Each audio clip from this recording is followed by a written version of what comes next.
துணிவு. துணிவா இருக்கிறதுக்கு, தைரியமா இருக்கிறதுக்கு, துணிச்சலோட இருக்கிறதுக்கு என்ன பண்ணணும் அப்படின்னா, நம்ம கை கால்களை உறுதி ஆக்குறது அப்படிங்கிறது துணிச்சலுக்கோ தைரியத்துக்கோ அடையாளம் கிடையாதுங்க. நம்முடைய மனதை ரொம்ப துணிச்சல் உள்ள தைரியம் உள்ள மனமாக நாம மாற்றணும். ஏன்னா ஒரு செயல் செய்யறோம், அதற்கு மன தைரியம் வேணும்.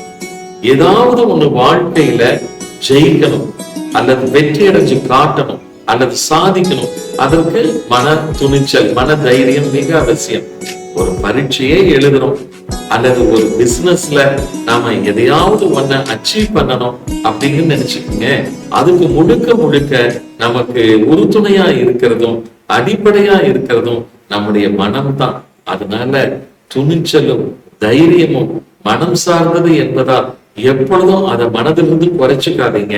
இன்னும் அதிகமாக மன துணிவையும் மன தைரியத்தையும் அதிகப்படுத்திக் கொள்ளுங்கள். வாழ்க்கையில் நிரந்தர வெற்றியாளராக திகழுங்கள். ஆத்ம நமஸ்காரங்கள். வாழ்க வளர்க.